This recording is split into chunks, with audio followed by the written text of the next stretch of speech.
The truth about airport food. What's worth your money? Hey everyone, have you ever rushed through an airport, starving and staring at those overpriced menus, wondering if any of it is actually worth your hard-earned cash? Today, we're diving into the truth about airport food, what's a smart buy, what's a total rip-off, and how to eat without breaking the bank. Love travel tips? Hit like and subscribe. Let's uncover the real deals. Why airport food feels like a rip-off. Let's be honest, airport food prices can feel like daylight robbery. Airports are basically captive markets. You're stuck inside with limited options, and vendors know it. Rents are high, security makes deliveries harder, and you're paying for convenience as much as for the food itself. But here's the big question. Is it all bad? Not always. Some spots actually deliver decent value if you know where to look. Have you ever noticed how a simple sandwich costs double inside the terminal compared to outside? That's no accident. Grab-and-go snacks, worth it or not? The easiest option? Grab-and-go snacks. Pretzels, chips, granola bars, or trail mix from kiosks. They're fast and portable, but are they worth it? Sometimes yes, especially if you choose healthier options. A bag of nuts might set you back $8, but it's packed with protein and will keep you full longer than a candy bar. On the other hand, a $6 chocolate bar? Overpriced, and it'll have you crashing mid-flight. Question for you. What's your go-to airport snack when you're short on time? Coffee and beverages, the hidden drain. Ah, coffee, the lifeblood of travelers. But is that $6 to $7 latte really necessary? In big hubs like JFK or LAX, chains like Starbucks dominate. A plain black coffee may be $4, but once you add flavors and milk, you're suddenly at $8 or $9. Here's a pro tip: bring a reusable cup. Many airports now have refill stations where you can get water or even cheaper coffee. And if you're lucky, some airports like Seattle-Tacoma have local roasters serving fresh brews that actually taste better than chain coffee.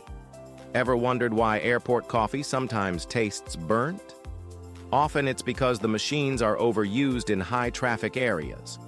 Fast food, comfort, or regret. Fast food chains like McDonald's, Burger King, and Subway are everywhere in airports. The benefit? You know exactly what you're getting. A Big Mac in Atlanta tastes the same as a Big Mac in New York. But here's the catch: prices are higher. A meal that's $8 outside could be $12 to $15 inside. And while it's quick and filling, do you really want to feel bloated right before sitting on a cramped plane? So I'll ask, have you tried airport fast food recently? Did it hit the spot or leave you regretting it mid-flight? Sit-down restaurants, splurge or smart? For those with longer layovers, sit-down restaurants can feel like a relief. Think Legal Seafoods in Boston, Logan, or Celebrity Chef Outposts in Chicago O'Hare.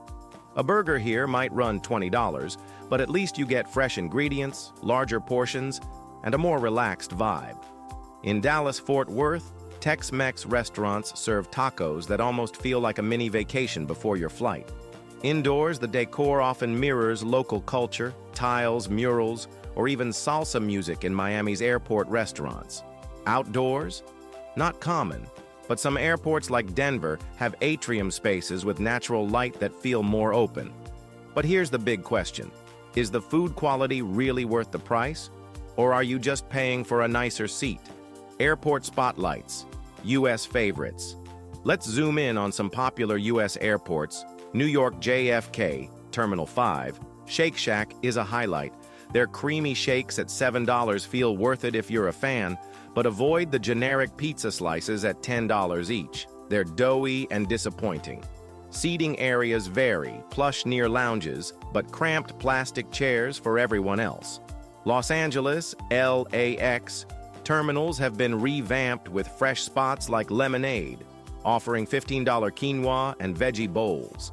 Indoors, think Hollywood-style decor, murals, and cushioned booths.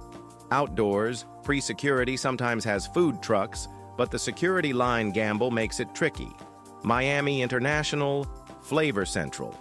Cuban sandwiches from Versailles Outposts are a steal at $12.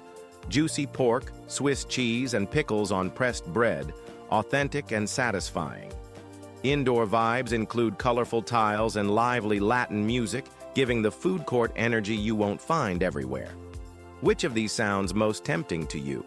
Classic burgers, fresh salads, or Cuban sandwiches? International airports, a different game. Now let's step outside the U.S. London Heathrow. Gordon Ramsay's Plain Food in Terminal 5 serves steak frites for $30.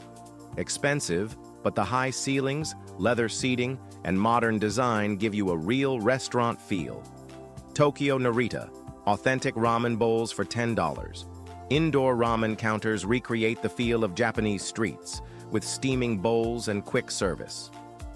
Dubai DXB, you'll find extravagant items like gold leaf cappuccinos. But for value, $15 shawarmas hit the sweet spot. Sydney SYD, try avocado toast for around $12 in cozy indoor cafes with Aussie flair. Outdoor seating isn't common, but large windows give bright, open views. Doesn't it make you wonder, if airports in Asia and Europe can serve great food at reasonable prices, why do U.S. airports often lag behind? Healthier choices on the rise. The good news? Healthy food options are becoming easier to find. In San Francisco, SFO, Napa Farms Market sells locally sourced cheese platters for $15, surrounded by eco-friendly indoor decor, wood accents, greenery, and even nearby yoga rooms. In Seattle, SEA, poke bowls for $14 offer sushi-grade fish with sleek bamboo-themed counters. Meanwhile, in Denver, DEN, Root Down serves plant-based burgers for $15 in a mountain-inspired setting. Would you rather spend your money on a greasy pizza or on a fresh, energizing meal that actually makes you feel good during the flight? Desserts, treats, and hidden costs. Let's not forget the sweet stuff.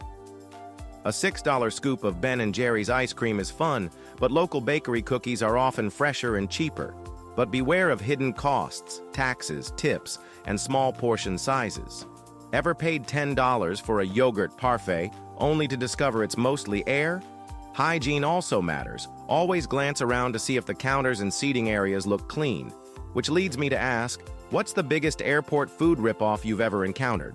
Smart hacks for beating the prices. If you really want to save money, here's the truth. Bring your own food. Most airports allow sandwiches, fruit, or protein bars through security. Liquids are restricted, but solid foods are fine. Bring an empty water bottle and refill it at free stations. Pack nuts or trail mix from home. In Chicago O'Hare, you'll even find grocery-style shops indoors with fruit for under $2. Think about it. Would you rather spend $30 at a fast food counter or $8 prepping a meal before you even arrive? Final thoughts. At the end of the day, the truth about airport food is simple. You're often paying for convenience more than quality. But with a little awareness, you can make smarter choices. So ask yourself, do I really need that overpriced coffee? Is the sit-down meal worth it for comfort, or am I better off bringing my own? Am I fueling up for energy, or just eating out of boredom? So, what's your strategy when it comes to airport food? Do you splurge on sit-down restaurants, stick with snacks, or always pack your own? Share your best tips in the comments. I'd love to hear them. If this video helped you think differently about airport meals, don't forget to like and subscribe. Next trip, will you rethink what's really worth your money?